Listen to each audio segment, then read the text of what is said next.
pregnancy with a difficult diagnosis. I've got two beautiful mums here with me today, and I'm very, very grateful for them coming to talk through such a poignant part of pregnancy and parenthood, and the experience of loss. So I'm going to let both of you just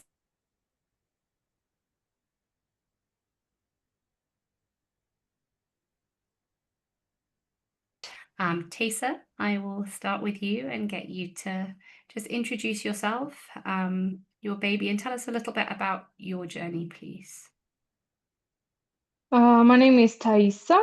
I am from Brazil, and my journey started in October 2023. Was when we received the diagnosis that our son would have anencephaly, and that was diagnosis non-compatible with life as for the medical team, that he wouldn't survive the journey, that most babies with that condition would die in the womb during pregnancy, and that a termination was recommended, and that we should seek the government approval for that, for which we went to again, it was they verified that the diagnosis was correct, and that yes, the termination was recommended, because really there's nothing they could do during or after birth. It really was a kind of disease that it didn't have any type of cure, surgery, or support that would fix the problem. We chose not to go through the termination, although we had set a date and we had a room and everything was already, how can I say, scheduled. We chose to continue, even though we knew the end would not be a happy end. We would not come out of in the other side with our son. And that was it. After that, I think 6 more months in which we knew the outcome. It was fine, actually. You live day by day, and I didn't think too much about what would happen later. I tried to enjoy as much as I could, because our time was that was the time we had. Mostly me, my husband not so much. He didn't search to talk to anybody or help. I sought to talk to people that went through the same thing or similar things. There are global groups, local groups like yours that deal with baby loss and difficult diagnosis, for which we could talk to people that went through similar things or even different things, but the loss of a child itself. And it helps a lot to talk about it. So my 6 months time with my son was in my womb, was talking to people about what would be after, what to expect, what would be the next steps, but trying to enjoy the same thing at the same time. It all finished when he was born in April last year, April 2024. We had an amazing team. Although the natural birth was prescribed by most doctors, because of course, I understand the medical class, they will look for the health of the patient that will keep going. That's the mom. So they told me, you better try for a natural birth because you know that your son, you won't live too long. So why would you inflict yourself a C-section and a more painful and long recovery if you can have a natural birth and you know you'll be fine the same day. But after a lot of research and a normal birth with a normal child is already a lot for a child to go through. So as per most of the moms I talked to that had anencephaly babies, they told me it could be too much for a child that has no skull to go through the vaginal birth. So we chose for C-section to be sure that we would meet him with life. It didn't matter how many hours we would have. And the C-section was fine. The recovery was awesome. The team was so good. I can tell I can tell better. They were very nice. And we had 12 nice hours with my son where he was alive and breathing. He was moving. He even cried, which most people say is not possible with an encephalic child because, of course, they don't have the same wires or the same capability a normal child would have. I don't regret anything. Thank you so much, Tessa, for sharing so beautifully um, a lot of your story there and what you went through. Would you like to share with us, and again, there's no pressure, the name of your son? Oh, he's Benjamin. Benjamin. Yeah. And Zoe, I'm just going to come to you now and ask you just to introduce yourself and your little one, and tell us just a little bit about your journey. And Tata spoke to a few things there that perhaps we're going to touch more on about some of the obstacles that were faced in making choices that felt uniquely right for you, and also where and who gave that support and how valuable that felt along the way. Yeah, so I'm Zoe. Our daughter was born in December of 2024. Yeah, my brain had to process there. So I'll try and keep it short because our story is actually like ridiculously long. So I'll try and summarize. But in essence, like even our pregnancy was a miracle. There was a lot of things leading up to even just knowing if I would ever be able to get pregnant. So when we got pregnant with our daughter, it just everything about it felt like miraculous, and the timing just, yeah, it just felt like God was really with us throughout this whole journey. Early on in the pregnancy, we did something called an NIPT test. I had never heard of an NIPT test before. I didn't know what it was. A lot of our friends had done it, and the biggest reason we actually did it was to find out the gender of our baby early on. So from that test, we were able to find out at just 10 weeks that we were having a baby girl. But at that stage, the test also came back saying that our baby girl had a high risk for trisomy 13. Which is a genetic condition. And again, it's a condition that they describe as being incompatible with life, which are words that I hate. And yeah, so it's not something that we ever kind of used to describe our girl.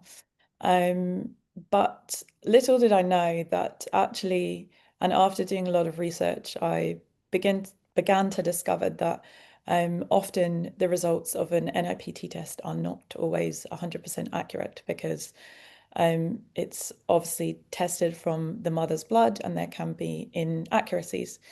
So we sort of held on to the hope that maybe this was a false positive, or maybe this was something that, you know, had happened, but it wasn't going to mean like that our baby girl wasn't going to be fine. We went and had a scan at about 14 weeks, and at that scan, the doctor we saw had told us that everything was looking really great on the scan and that we could begin to relax and that it was looking less likely that it was trisomy 13. He did, however, say at that point that there was one part of the heart that he couldn't see properly, but he said it could just be because this is quite early on, so it's not something that we're able to see at this point. Come back in 3 weeks and we will reassess. At that point, we walked away full of hope and just putting our faith in God that everything was going to work out fine. When we went back 3 weeks later, we were faced with the news that no parent ever really, is ready to process when we found out that actually it was highly likely that our baby girl did then have trisomy 13 because she at that point had a cleft lip and palate, and the heart issue that he had seen initially was still there. So at that point we decided to do an amniocentesis so we would know for sure, because there was also still hope that there was a possibility that it would be partial trisomy 13 or mosaic trisomy 13, both of which are less severe than full trisomy 13. So again, we held on to hope. We prayed and we prayed, and the doctors, of course, they recommend that it's better to not continue with the pregnancy because not only is it, unlikely that your baby will make it, but it is also risky for you. And at that point, we were scared, but we knew that no matter what happened, we were always going to continue with the pregnancy. So when we got the test results back and it came back as full trisomy 13, that hit really hard because I think we'd held on to this hope that if it was mosaic or partial, that there was still a chance that our girl could live an ordinary life of some sort, however that would look. It would look different, but so then at that time I started finding lots of different Facebook groups, and there is an organization both in the US and in the UK called SOFT, and they deal with babies with trisomy. So trisomy 13 and trisomy 18 are the two big ones. And so I kind of spoke to some people on this group and got some advice. And from this group, I saw that a lot of people actually were having their babies live longer lives than they were expecting. And that was all possible because of all the interventions that were being put in place. So we decided that we would do absolutely everything we could to fight for our baby girl. We decided that we would go to the ends of the earth to do whatever we could.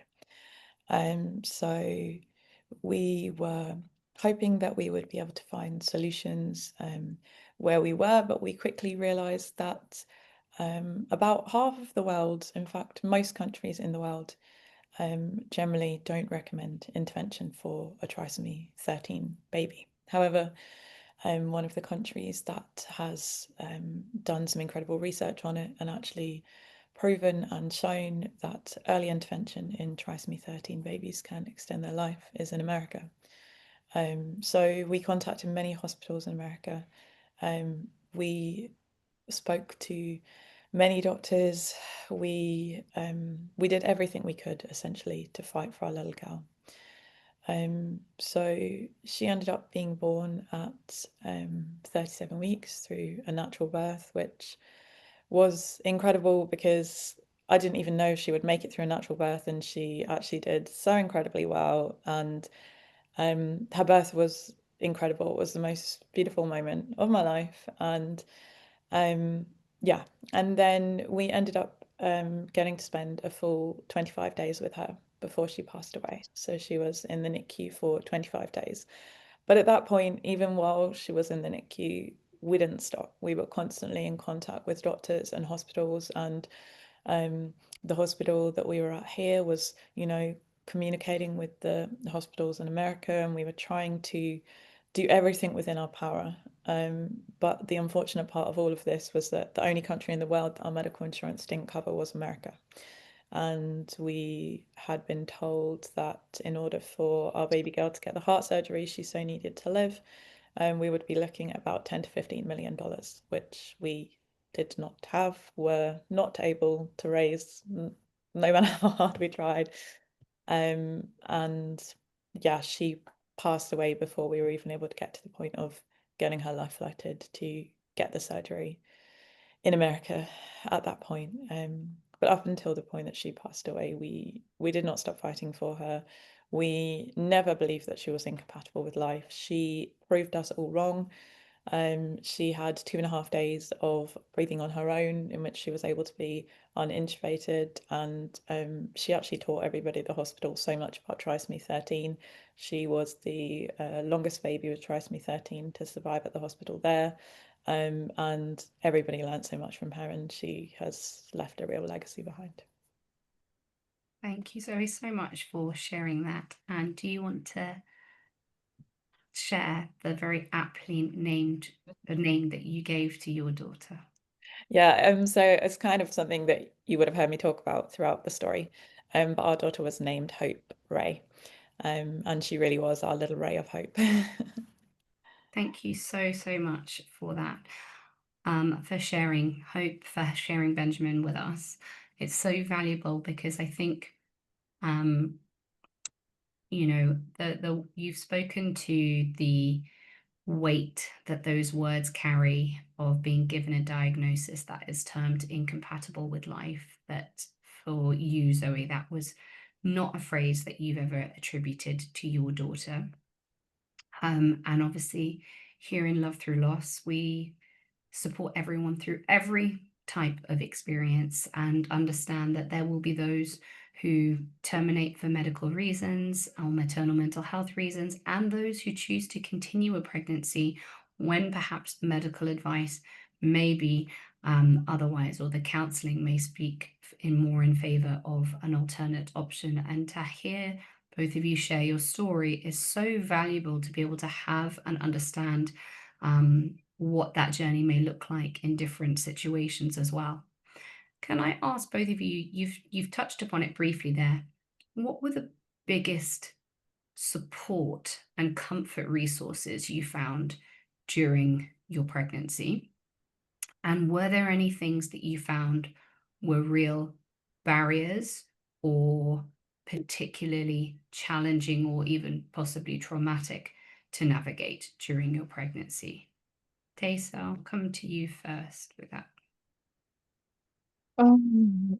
I found helpful. I found a group on Facebook that is made for anencephaly mothers that chose to carry on with their pregnancies. And this person that created this group, she also create a page on the internet where she would post the mother's story. Like the mothers would send her their stories, and then with pictures and all.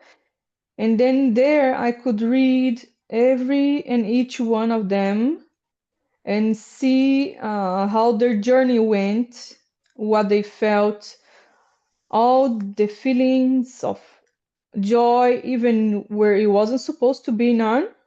Although, because the way that the doctors say is just like there's no hope, there's only is a tragedy, and you maybe the best choice is the fastest choice, terminate so you can carry on with your life.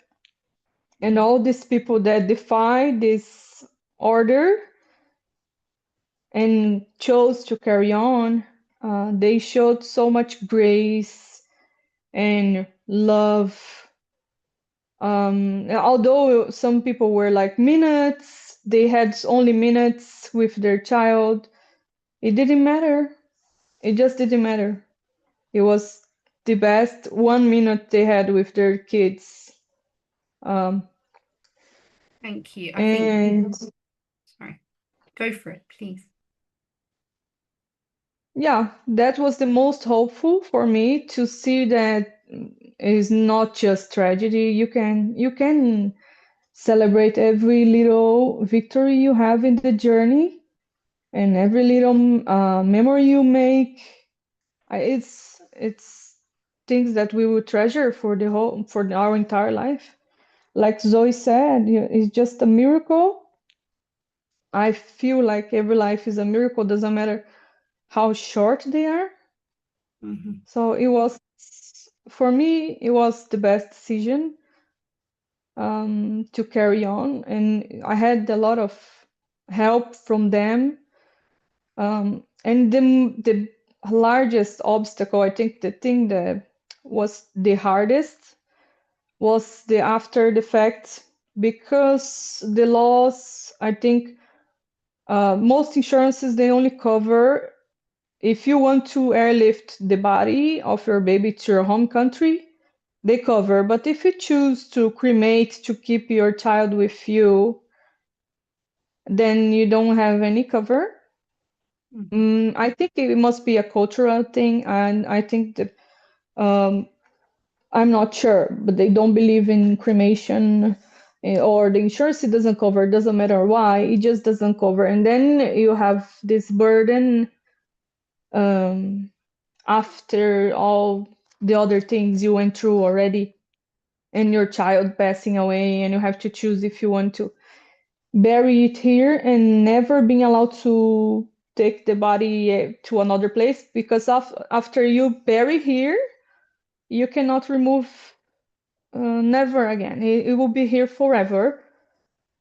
And for me, it was hard because I had to make those decisions beforehand. And when you are in the state of in the headspace you are after you lose a child, you still have to go through this. It was also something that we had to consider during pregnancy. And yeah, I think that was the one, how can I say, another layer over the other layers we had of difficulties. Yeah, I can really empathize with that. I think that's one of the unique things about navigating loss in a country that we don't necessarily call home, because I think very few of us ever move to a country and even discuss with our spouses as adults and say, if something happened to one of us, what would we want to do? And I don't know any family really who's ever discussed that in the face of, if we're met with very unexpected loss that goes against the order of nature and we lose a child, what would we want to do? And you're having to make very big decisions at a time where you're navigating grief, your own postpartum, so many things. And insurance varies from one to another, and they may often cover repatriation. And then in your home country, you might have the option once there to bury or cremate. But here, as you say, if you're burying, there is that consideration about whether you're here for the longer term. And then you have got cremation available here now too, which is a fairly recent thing for children under the age of 5 to be able to offer cremation. And I've definitely seen an increase in people who choose this option, because repatriation, if insurance don't cover it, is very expensive and can be very challenging. And mum may not herself be in a position to travel at that time in her own recovery as well. So it definitely adds another layer to the experience when you're having to navigate logistics that also feel incredibly unfamiliar and foreign to you as well. And it's a deeper conversation that we're trying to have more in the mainstream here as well, to make sure that there are clearer pathways and more options available to families in those scenarios. So if I'd love to come to you now and ask that same question of where did you find, and I know you've spoken a little bit about SOFT and other organizations that provided so much. So where was your support and where did you find most of that from during your pregnancy and the weeks, months afterwards? And also, where did you find what were your biggest barriers or challenges along the way? Yeah, so in terms of support, I know I spoke a little bit about the Facebook groups and things. We also had a really great church community that surrounded us. So even before Hope was born, we held a prayer and worship night where we just sort of prayed for her. And I also had a prayer group that was constantly going for her with updates and things like that. And even through that journey, through the 25 days, we saw like miracle after miracle to, moments where we thought that there was a possibility that we were going to be able to bring her home. So actually, when she did pass away, it was such a shock because at that point she was doing so well. But one of the things I want to touch upon here as well, and one of the things that was the biggest support for us was you, Lala. So obviously, like we had you as our doula, and I am so, so grateful for that because it was my first pregnancy. I had no idea what to expect, and then you've thrown in all these other circumstances. So that is definitely something I would recommend for every mother.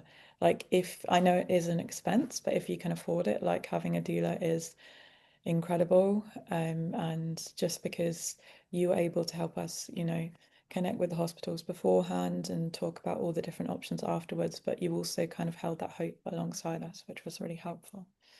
And then I think with the challenges, some of the biggest challenges we faced, I know I've sort of already touched upon the fact that we weren't able to get quite as many interventions as we would have liked to. Mhm. There are many, many countries all over the world that currently do not offer intervention for babies with trisomy 13 and trisomy 18.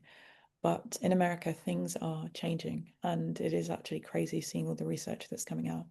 And these babies that are actually being able to thrive with the surgeries and the interventions that they're being able to have. And I will continue to advocate for that for years to come because there is still always a part of me in the back of my head that says, if Hope had been able to get the heart surgery that she desperately so needed, would she still be here with us? Mhm. Obviously, you can't live in that for too long. And I have to trust and know that we did everything we could with the resources that we had available to us at the time. But it is frustrating sometimes that there are people above you that get to choose who lives and who dies. And that for us was very hard to process, to be honest, that everything was so far out of our control. And like wishing that there was more that we would have been able to do. And I think as well, there was like people we knew that we were like, okay, if they were able, like, as in, like, if it was allowed, they would have done the surgery or they, like, you know what I mean? So it was just, we just felt so limited by that. And that was really frustrating for us because we didn't believe, like I said, at any point that our girl didn't deserve to live. She deserved to live every day, and every day of her life was a miracle. Thank you so much for sharing that, Zoe. And let me say what an honor and privilege it continues to be to walk beside you in the love that you have for Hope, the strength that you've shown in Taysa. I also had the pleasure and privilege of getting to know you when you were pregnant with Benjamin. And I cherish both of you deeply for entrusting me with being a small part of supporting you through something that's so profound for any parent to walk through. And the reason we have these conversations is because that love and that support and these little members of your family are not a moment in time; they are a forever. And being able to recognize them for that and to speak their name and to be able to share them with others who can find hope and comfort and community that both of you have spoken about being so important along the way for you, of speaking to other families who had navigated or walked a similar journey. Being able to break down perhaps some of the fears that you might have had. I think that's one of the things, Taysa, I'd love to ask you, were there any fears that you had in going into your birth? I know you'd spoken about wanting to advocate for a cesarean birth, but were there any things that you were afraid of? You talked about the fact that, you got to see an amazing Facebook group or post of different stories and pictures and things like that. Did fear ever come into it for you, or did you always walk with sort of confidence about meeting your son and cherishing that time with him? Oh, I think in every birth, there's so many unknowns you go through. And although a C-section is kind of a predictable way to have the child, the doctor knows what they need to do and what they're going through. Whether in a natural birth, there are so many roads it can go to. In my case, like I told you, I chose the C-section because there is no skull, the brain was exposed.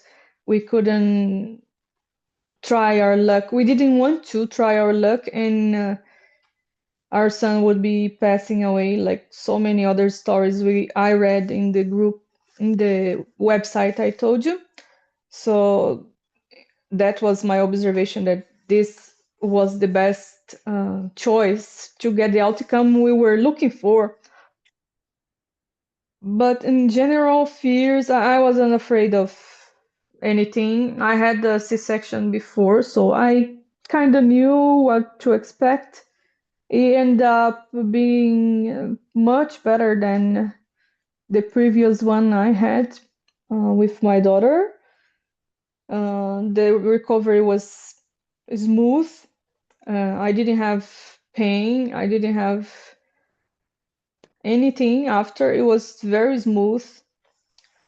I think the larger fear I had was that we wouldn't have long, but we ended up having 12 hours, which is so much more than most people that had this kind of diagnosis have with their kids. So we felt blessed by it. We were with him the entire time, and it was peaceful. He passed away peacefully in our arms. So I think it was the best outcome possible that we have with this kind of diagnosis. And I agree with Zoe that incompatible with life it shouldn't be used. I don't know. He was alive. He had a life. And I think that speaks so much to the value of individualized care, of understanding and asking parents, what terminology would you like? I know that when we were preparing together, Zoe, on your birth preferences and care preferences, we wrote down the words that you'd like to use and any words you wish people would avoid in that, because I think that language is a deeply loaded and potentially traumatic parcel to be given at sometimes. And I think sometimes it's not recognized for the impact that it can have. I think you've both spoken really beautifully there to the fact that I think a lot of parents worry about whether they're going to be, whether their baby might look scary, or they might be worried about what that looks like. And both of you have spoken to it so beautifully. And I say this usually when I'm supporting families as well, that your baby just comes with so much love. Usually parents are more fascinated by them, as they are with every baby, what they look like, who they might resemble. And usually the just that overwhelming feeling is love, no matter what challenges they might have in terms of their physicality as well. Zoe, you've kind of spoken to that as well, and you knew that when Hope was born that she was going to have a bit of a cleft and things like that. And again, being beside you in that, there was just so much love in that room, for this beautiful little girl coming into the world. But were there any times where you felt afraid? I know Tessa spoke a little bit to kind of birth there, and you had had a previous cesarean. You got to advocate for your right to choose that option this time as well, in order to say the most important thing for me is that my son is born with the least impact to him, so that I can spend that cherished time. Zoe, how about for you? What were there any particular fears that came up along the way? Were there people who helped sort of support and mitigate those? What was that experience like for you? Yeah, I mean, there were fears that came from very early on, but I think one of the biggest things is that we always tried really hard to hold on to Hope, and that was sort of the concept of like her name being Hope, and just holding on to this concept of like, and we kind of told ourselves that we would be grateful for every day that we had. We didn't always know like how that looked. Even in the first few days, there were moments where we thought we were going to lose her, and then she came back and surprised us. So I think the biggest fear that I had was the fear of the unknown. One thing that we didn't do was we didn't really set up a nursery. We didn't buy a lot of stuff for her. We kind of had told ourselves that we would buy things as we needed them. And we'd sort of shared this with family as well. But the things that we did buy for her, they were more like personalized and thoughtful and stuff, I guess. But I guess my biggest fear was always knowing that we wouldn't be able to bring her home. But I think I was like, what got me through those days where she was in the NICU was just the hope that we could. And then even towards the last few days where there was a possibility and talks about, okay, how could we get her home? And this is like, so she can come home and spend what time she has left with us. But we just never quite made it there. But I think in saying all of that, I think despite the fears that I had, I think the team that surrounded us really did like everything that they were able to and put us at ease as much as possible, really. And were willing to do like everything they could within their power to help her. So it really was just taking each day as it came. We got to spend Christmas with her. We got to spend New Year with her. Moments that I'll forever be grateful for, and moments that we didn't even necessarily know were possible. So, yeah, we just have to hold on to the time that we had, even though it will never be long enough. But that's the part of life, I guess. So, thank you both for sharing that. How have you found ways to care for your grief since? Because both of you were navigating your own postpartum through this as well. What did that look like? Were you able to make sure that you were able to care for yourself? And if so, how did you find that? And was there support there for you with that? Tessa, again, I'll come to you. I think it was mostly family, and my mother was here for me most of the time. She stayed here for 3 months, so 1 month prior to the birth and 2 months after. She took care of everything. So I just focused on myself and my grief and passed the days, the worst ones that are the most horrible ones. But I would say that mostly I knew it wouldn't be easy to navigate Mhm. the unto the cremation, where you do close the chapter in a way that after the passing you still have a few days until. And also he was born when we had that big rain that the whole UA got flooded. He was born that night, so everything, the whole city stopped. The police, the all the reports you need to carry on with the funeral procedures, everything stopped for a week. So it took around 10 days, maybe more, so we could carry on with the procedures. And that's also that, I think that weight and thinking that my son was inside the hospital waiting, I think that was part of the bad part, the dark side of the grief. After the cremation, I think I left everything there in the celebration of the cremation when I said goodbye. And yeah, I guess family was number one. Of course, we had the church members as well that came to visit. But for me, I would say that family was my number one. Not only my mom, but my nuclear family, my husband, my daughter. You have so much going on in your life already that with my daughter, I didn't have much time to stay crying because it was vacation time. I think she was in the midterm breaks, maybe winter breaks. So she was there bugging me the whole day. So I didn't have much time to stop and, Yeah.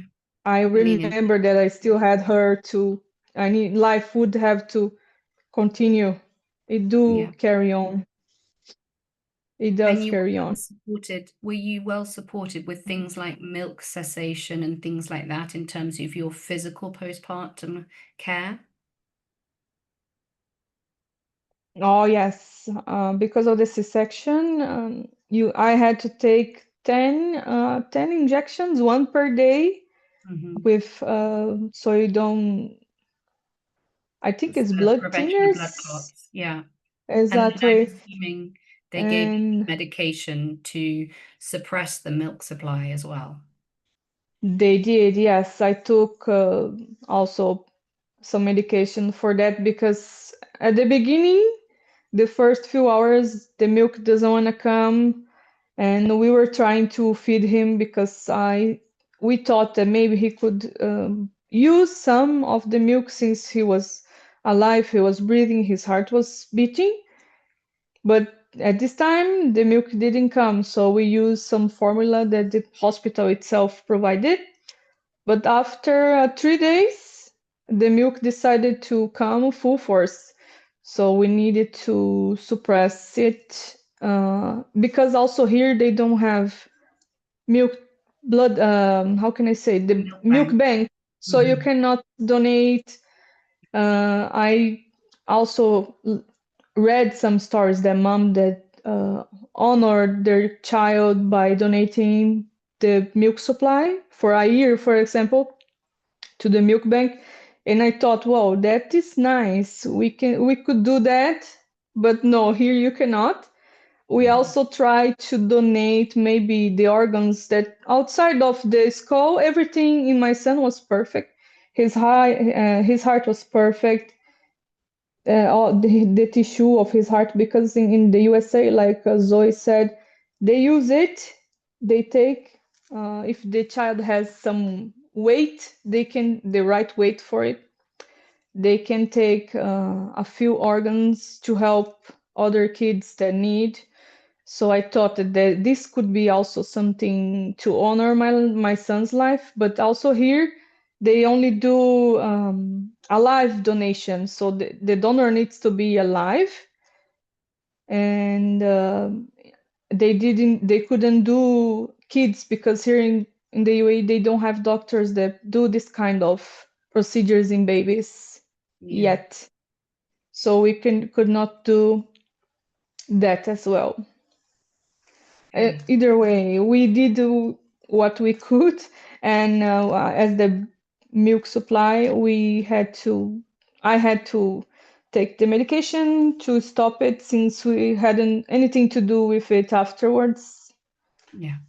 And it was very simple. It didn't hurt. It didn't come again. It just ceased completely. Okay. And it's lovely that you were able to be surrounded by family and the community from your church at that time. Zoe, for you had Hope, and Hope was in NICU, which for any parent who's ever parented in NICU is a really intense parenting experience. How was your postpartum support? How were you able to care for your postpartum? And how were you able to later care for your grief? And how do you continue to care for your grief? Yeah, I think sort of early on, that was something that was very overlooked. I think when your baby's in the NICU, you're not really thinking about yourself. So I didn't really have the time to rest and probably recover after the birth. So I struggled with a lot of complications for months down the line, and was having to go through physio, and then eventually ended up having to have steroid injections because I had really severe pain.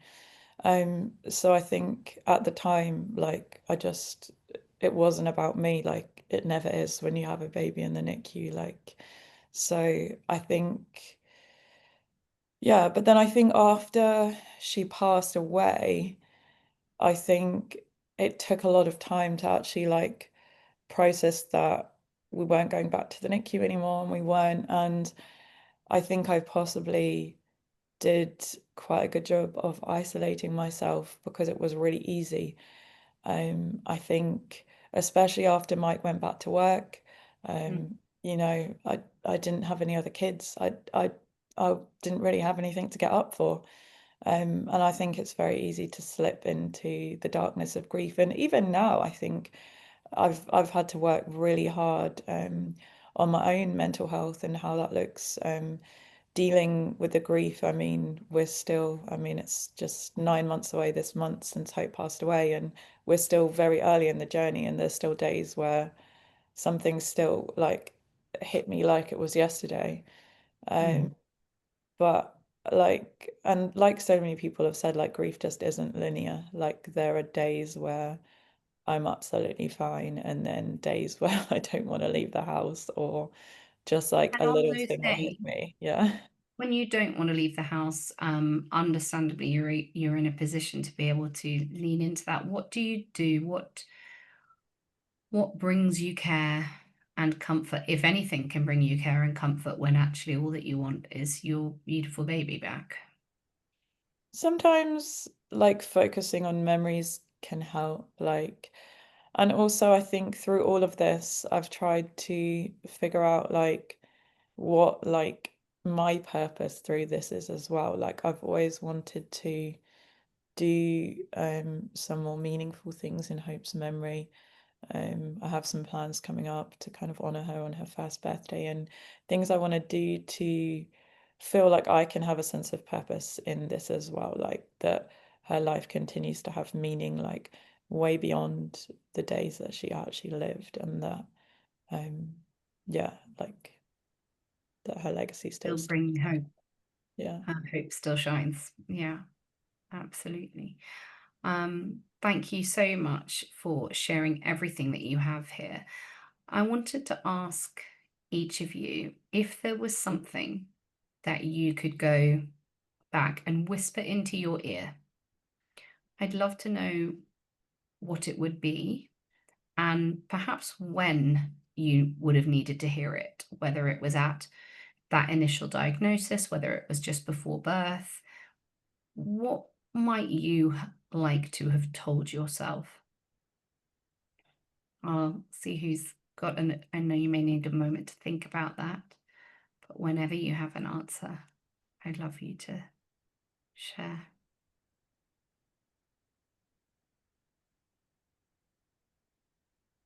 I think it's easy actually, because when you receive the diagnosis, you lose your you lose everything. You lose the floor you were stepping in. So it's hard for you to foresee that you're gonna be fine in the future. I think that the message would be everything's gonna be fine. You're gonna do great. You're gonna be fine. No need to panic, because the panic button is it's crazy when you receive the diagnosis. Your head just can't stop spinning. You cannot do anything proper in the beginning. But after all the dust settles down, and you rest assured that you did everything you could do. I really literally left nothing that I could have done that I didn't do. So in the end, I rest knowing that everything is fine because I did everything I could do. Thank you so much, Teysa. There's one other question I wanted to ask you is, how did you navigate this with your daughter? Did she meet her brother? What was that like for you with caring for a sibling, and caring for and cherishing that time with Benjamin? It was so tricky, not because of her, but because of the rain, the floods.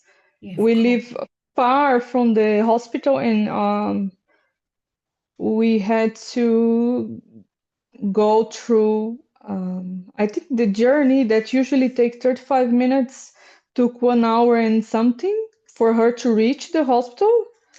But she managed to come, and she stayed for like 2 hours. We have pictures with her, with him, and our family together. So we have memories of them together.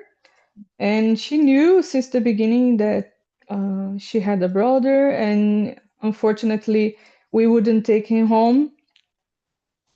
But for me, she was the one that dealt with it better compared to anyone else. She never cried. She never showed any, how can I say, trauma about it. Although she was already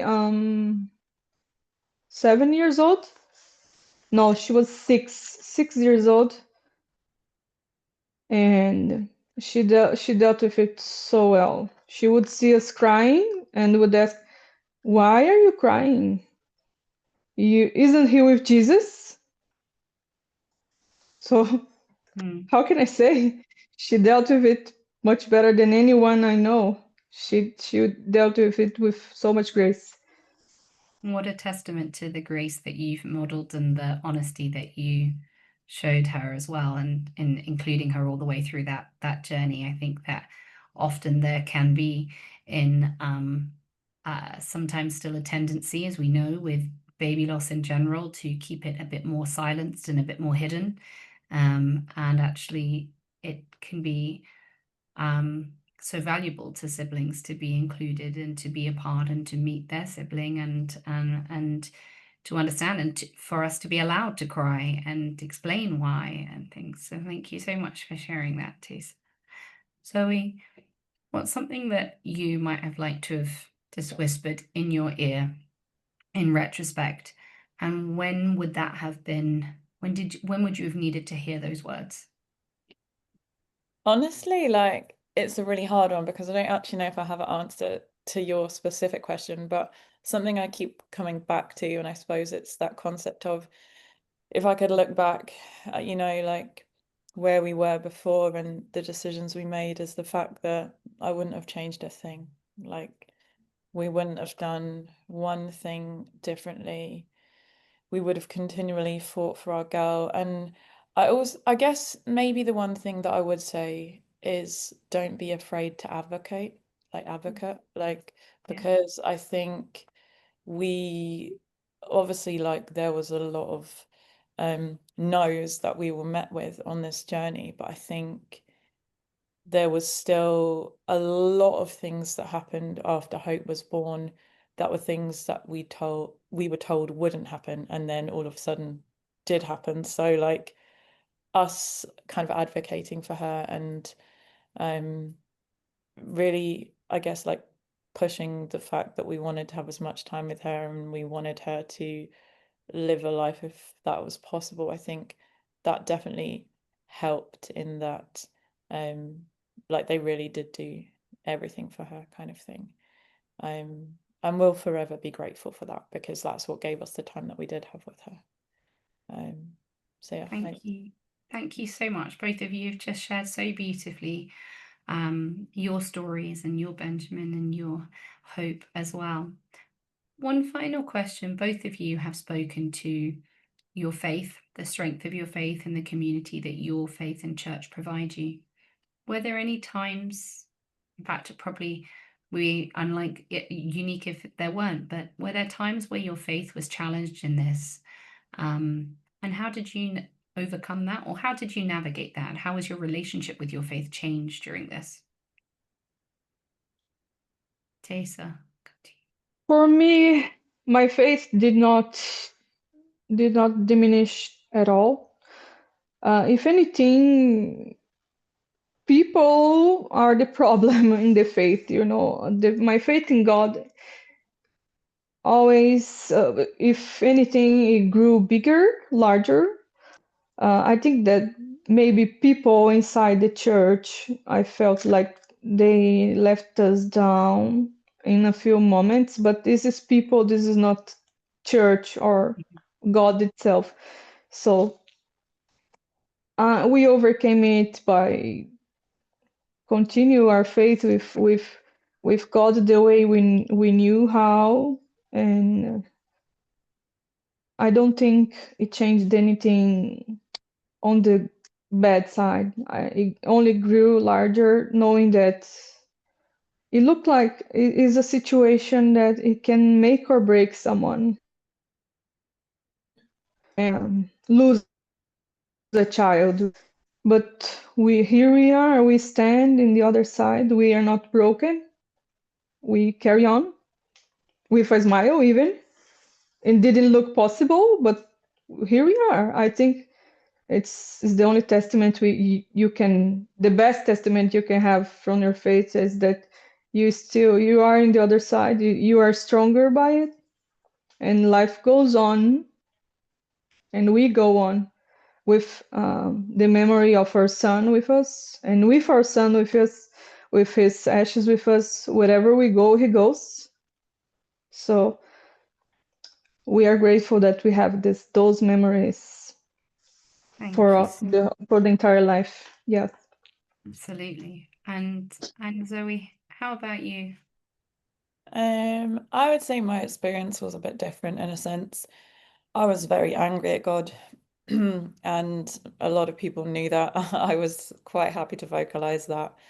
I think I was so set on the fact that, like, another miracle was going to happen, because we'd just seen miracle after miracle, even from the days that Hope was born, that I think that when she actually passed away, I just couldn't comprehend how God would take our child away. And for me, that was a real challenge. I didn't go to church for about 6 months. And my faith was really, really tested. I had to really kind of dig deep into the theology of what I really believe.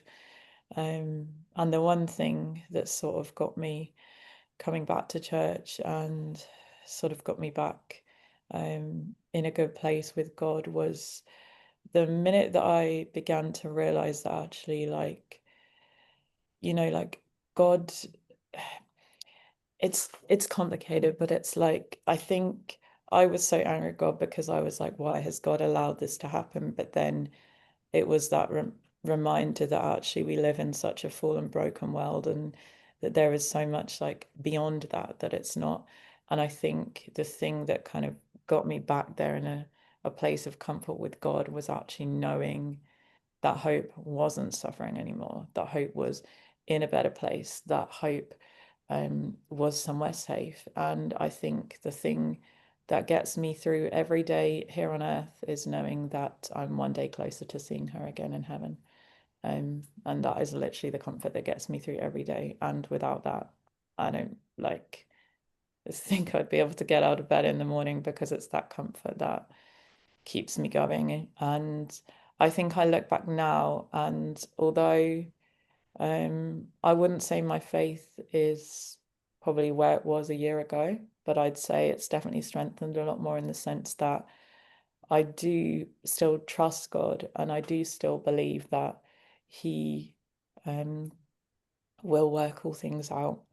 And yeah, I just have to believe that there was so much more beyond what we could see. Like, we could have got to America, the surgery could have been unsuccessful, we're $15 million in debt, like we're homeless. There's so much beyond what we could see in the scope of us as a human being. So I think knowing that he, at the end of the day, just wanted what was best for our little girl, and knowing that she is now fully at peace, yeah, there's the comfort that helps. Thank you so much for sharing, both of you, so incredibly, so courageously today. It's a real honor to speak to both of you and to hear more and more about Hope and Benjamin, who we cherish very much with you in this community. Thank you so much for your time today. I hope that you can take some gentle time before reintegrating into your day-to-day, and for anyone who is joining and watching this video now, that you're able to take a bit of time to just care for yourself, care for your heart before you reintegrate to the day. I send you both so much love, and I'm so very grateful to you for sharing your heart and your babies with us today. Thank you very much.